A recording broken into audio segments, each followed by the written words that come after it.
Hi everyone, my name is Mark, and today we're going to take a look at another horrible case with you. Katrina Ashley Edlund was born on July 16, 1982. She was the youngest child of her mother, Vicky. Katrina had two siblings, an older brother named Chad and a younger sister named Miranda. As a child, Miranda looked up to her older sister, Katrina. Miranda often tried on Katrina's clothes and used her makeup as she admired and wanted to be just like her. Over the years, Miranda and Katrina developed a deep bond and became more like best friends than sisters. When Katrina was young, her parents separated, and she lived with her mother. Katrina was raised in Machesney Park, Illinois, a bedroom community located outside of the city. Those who knew Katrina described her as a kind-hearted and fun-loving individual. Katrina particularly cherished the holiday season and thoroughly enjoyed giving gag gifts to her friends and family. Overall, Katrina was very happy and deeply involved in her church. She had a strong desire to help others and was more than willing to offer her time to anyone in need. Even though Katrina was happy, she still yearned to find love and believed she had met her Prince Charming when she encountered Todd Smith at a bar at age 20. Todd, a successful financial planner who owned his own business and worked out of his home, had 3 daughters.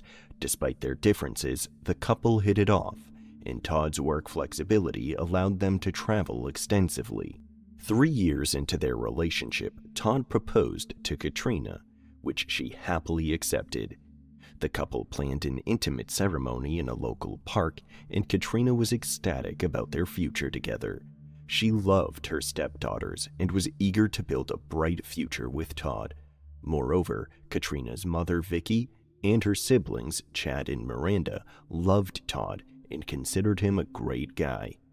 They trusted him to take care of Katrina and believed the duo was a perfect match. Following their marriage, Katrina and Todd settled in Machesney Park, where they began their life together. On October 20th, 2012, Katrina Smith, a 30-year-old woman, called her mother, Vicky, and told her she was house-sitting for a friend. During their conversation, Katrina mentioned that she would be coming over for dinner on October 24th and had news to share with her mother. Vicky sensed something was going on, but she wasn't sure what it could be. Before hanging up the phone, Vicky promised to cook Katrina's favorite dish, chicken and dumplings. However, she would never have the opportunity to fulfill that promise. Several days after that phone call, Katrina disappeared, and Vicky would never see her again. At 5 p.m. on October 23rd, Todd Smith contacted 911 to report the disappearance of his wife, Katrina Smith. Todd informed the dispatcher that Katrina was house-sitting for a friend, and he had been unable to reach her for several hours. He stated that the house was empty when he drove to where she was staying. Miranda and Chad, Katrina's sister and brother, became concerned when they learned of her disappearance. Chad, who was training with the U.S. Army in Oklahoma, immediately flew to Illinois to assist in the search for his sister.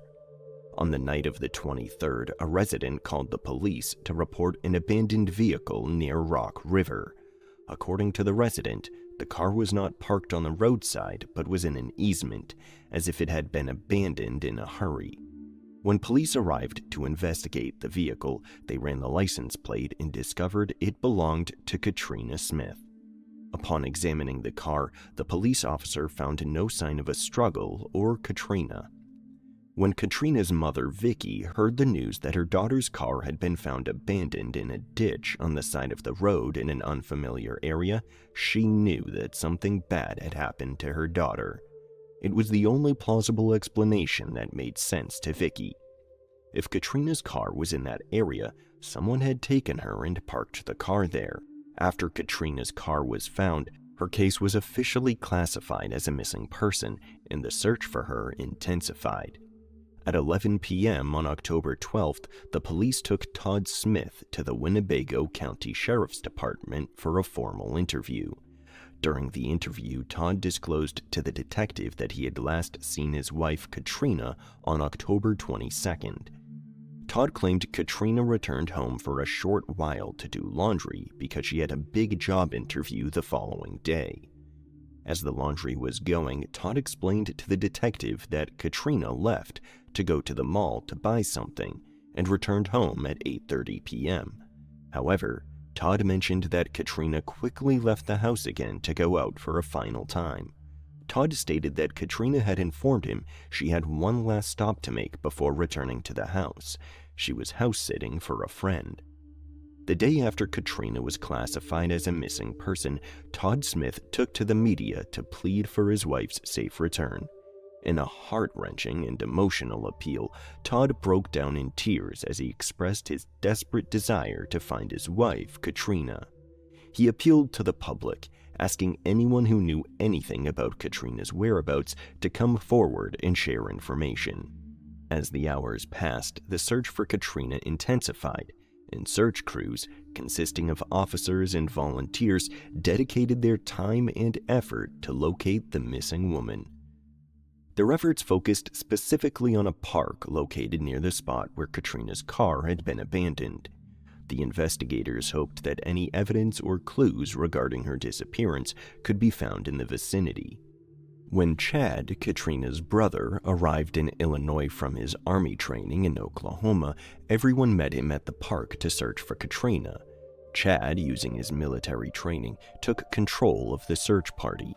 He charted and plotted on a map and divided the volunteers who had come to look for Katrina into teams. Chad got people out looking, ensuring that a thorough search was conducted. As the officers searched the park, they used dogs and stood side by side, walking in a straight line. This tactic was used to cover as much ground as possible and ensure that they did not miss any items of evidence, no matter how small. The officers took every precaution to ensure they did not overlook anything in their quest to find Katrina. Katrina's mother, Vicky, hung up missing person flyers for Katrina all around town. She left these flyers at gas stations, convenience stores, and lampposts. Vicky's main objective was to spread awareness and ensure that as many people as possible were informed about Katrina's disappearance. However, due to her overwhelming grief and fear of finding her daughter's body, Vicky was unable to participate in the search. Throughout this difficult time, Todd, Katrina's husband, remained emotional. Chad encouraged Todd to stay strong, reminding him they needed to remain focused on finding Katrina. He stood by Todd's side the entire time, feeling awful for his grieving brother-in-law. An officer discovered Katrina's purse where her car was found. As he continued down the road from where her car was found, he found additional items that belonged to her. Among these were her cell phone and towels that appeared to be used to clean blood. It became clear that someone had been disposing of Katrina's belongings as they moved away from her abandoned vehicle. Unfortunately, the police had no clue about where Katrina was at that point. However, they suspected something bad had happened to her. The items found on the side of the road were taken to the crime lab for testing, and the police eagerly awaited the results of their investigation. In the meantime, the police began delving into Katrina's personal life in search of any clues that could explain her disappearance. As the officers delved into the investigation of Katrina's disappearance, they aimed to gain a comprehensive understanding of every facet of her life. This digging involved examining whether Katrina had any relationships outside of her marriage, investigating any potential involvement in gambling or drug activities, and meticulously documenting her daily routines.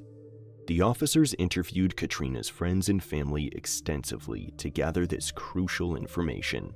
These individuals unanimously described Katrina as a kind-hearted, responsible individual who consistently prioritized her responsibilities and avoided engaging in any questionable activities.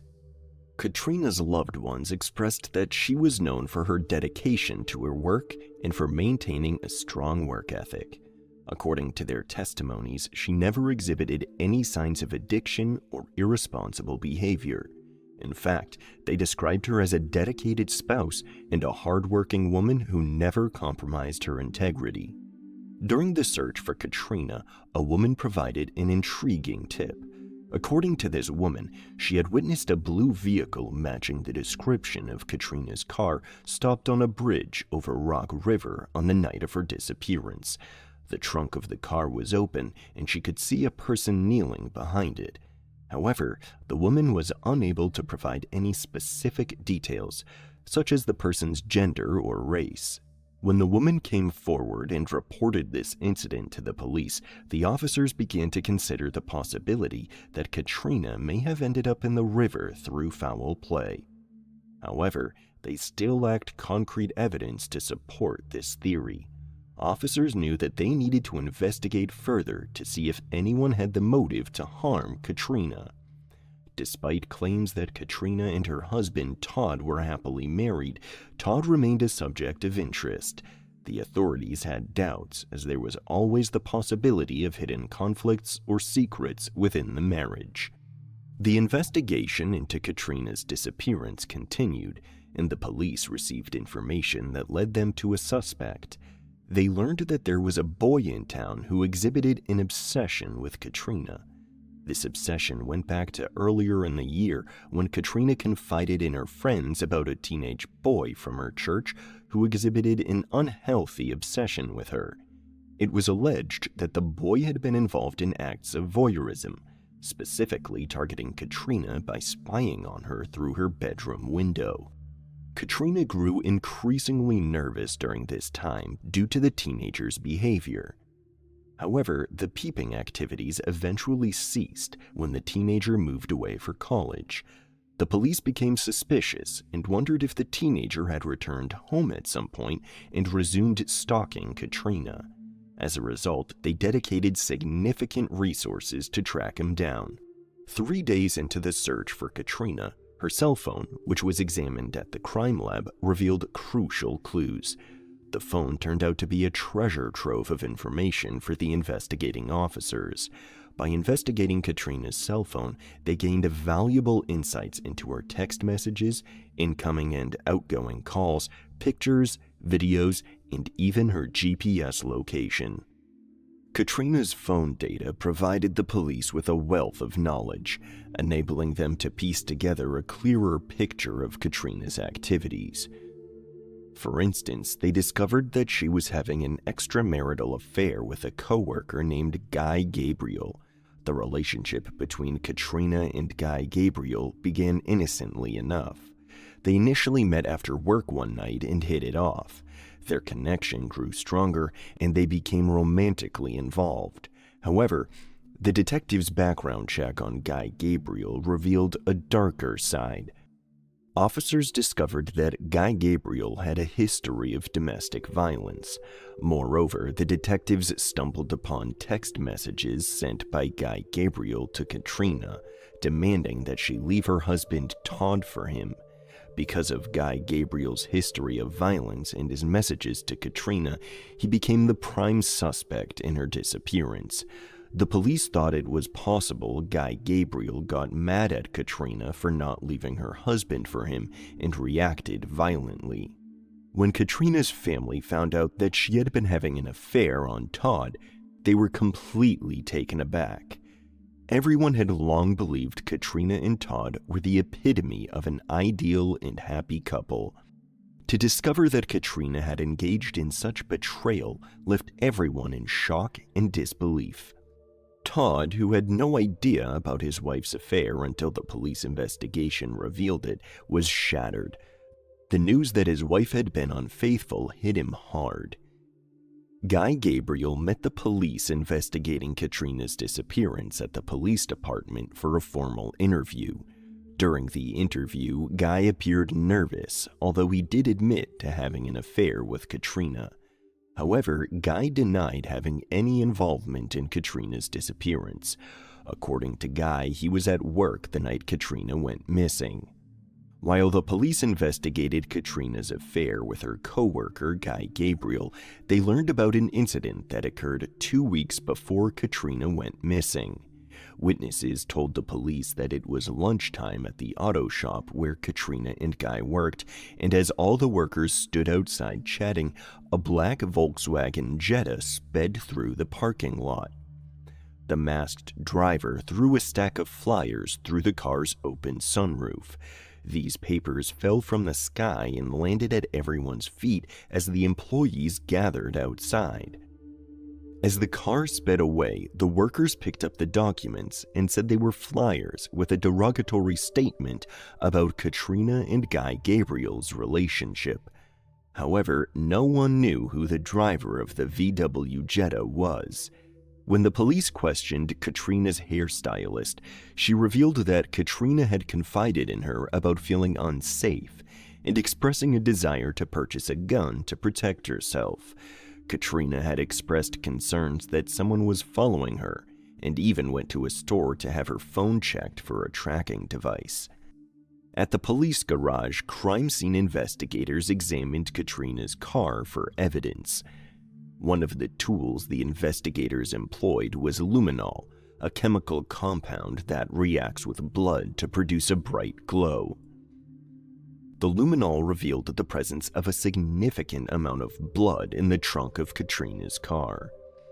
The investigators turned their attention to the front seat of Katrina's car. Once again, they sprayed luminol to reveal more bloodstains, which further solidified their suspicions. Furthermore, upon examining the undercarriage of Katrina's car, the investigators discovered remnants of a GPS tracker. Through examination and analysis, it was confirmed that the blood found in the car was Katrina's. This confirmation, combined with the volume of blood found, led the police to an alarming conclusion. The amount of blood found convinced them that Katrina may no longer be alive. 18 days after Katrina went missing, the police department received a call from an off-duty fireman on Rock River. This fireman was fishing and saw something in the river that he thought a log had taken. However, when he drove his boat closer for a better look, he realized that the object was a body. The fire department was called in to recover the body, and upon pulling it from the water, they discovered that it was a female body. However, it was initially difficult to determine the identity of the body, as it had severely decomposed. They had no idea if it was Katrina Smith or not. The body was then transported to the medical examiner's office, where the staff performed an autopsy to determine the cause of death. In order to identify the remains, dental records were provided to a county dental expert. After examination, the expert matched the teeth from the body to those in Katrina Smith's records and concluded that the body pulled from the river was indeed that of Katrina Smith. Katrina's cause of death was determined to be blunt force trauma to the head. When Katrina's family learned her body had been found and she had been murdered by blunt force trauma to her head, they all broke down and cried. This news was devastating, and their emotions overwhelmed them as they processed the magnitude of what had happened. Katrina's mother, Vicky, was in disbelief when she heard the news. The knowledge that her daughter had been violently beaten in the head was unbearable for Vicky. Officers tracked down the teenage boy who had been allegedly stalking Katrina and cleared him as a suspect after they confirmed his alibi that he had been on campus at his college during the time of Katrina's disappearance and murder. This confirmation eliminated him as a viable suspect, and the police turned their attention to Katrina's boyfriend outside of her marriage, Guy Gabriel. Guy Gabriel told the police he had an alibi for the night Katrina disappeared. He stated that he had been at work during that time. To support his claim, Guy's managers provided their time card, which confirmed that Guy had been at work that night. Additionally, several co-workers corroborated Guy's alibi, stating that they had seen him at their workplace. With Guy Gabriel's alibi confirmed, the police were no longer suspicious of his involvement in Katrina's disappearance and murder. Although Guy Gabriel was no longer a suspect, the police sought his perspective on who may have hurt Katrina. Guy divulged that Katrina's husband, Todd, exhibited controlling behavior, which led him to encourage Katrina to leave her marriage. He believed that Todd's controlling nature could have escalated and led to physical harm. As police delved deeper into Katrina's marriage with Todd Smith, several concerning details emerged. Firstly, it was discovered that Katrina had expressed a desire to divorce Todd to several people. Furthermore, the police confirmed that Katrina had met with a divorce attorney the day prior to her disappearance. Despite Katrina's claim that she was house-sitting at a friend's condo, the officers discovered she had moved in because she and Todd had separated. After gathering information and conducting interviews, the police suspected Todd of being behind the mysterious flyer incident at Katrina's workplace. This suspicion grew stronger when officers discovered that Todd had test-driven a black VW Jetta, the same model and color as the car involved in the flyer incident. The timing of these events also raised suspicion, as Todd allegedly took the test drive around the same time the incident occurred. When the police informed Katrina's family that not only was Todd the prime suspect in her murder, but also that he was already in custody, they were completely shocked and in disbelief. They had loved and respected Todd, considering him more than just an in-law. The news left everyone feeling devastated. Katrina's mother, Vicky, was particularly affected. The realization that her daughter's husband could be responsible for her murder left her physically ill. It was unimaginable to her that Todd could have done something so atrocious. Vicky had always trusted and respected Todd, and the idea that he could be capable of such a heinous crime never crossed her mind. The police received information regarding Todd's financial situation, as it was revealed that his financial investment company was facing legal troubles. With Todd out of work, Katrina was the breadwinner for the family. Based on this information, officers formulated a theory that if Katrina were to leave Todd and his daughters, the money would go with her. This realization may have led Todd to consider murdering his wife as a means to gain access to those funds. In order to gather evidence, the police obtained a search warrant for Todd and Katrina's home. During the search, investigators stumbled upon a baseball in a corner of the garage. Upon closer examination, they noticed traces of blood on the bat. This discovery led them to believe that it could very well be the weapon that was used to kill Katrina. The injuries she had sustained were blunt force trauma, which was consistent with a bat being used. The investigators conducted a DNA test on the bat to confirm their suspicions. This analysis confirmed that Katrina's blood was on the bat, solidifying the link between the murder weapon and the victim. Additionally, the investigators stumbled upon a large area underneath the car that had been meticulously cleaned. Upon further examination, they discovered that the bloodstains found under the vehicle matched Katrina's DNA profile. 30 days after Katrina Smith was murdered, her husband, Todd Smith, was arrested and charged with her murder. His arrest came as a relief to her family. On January 11, 2017, Todd's trial began. The state presented its case to the jury, painting a vivid picture of the night Katrina was murdered. It was revealed that Katrina had recently met with a divorce attorney to discuss her marital problems.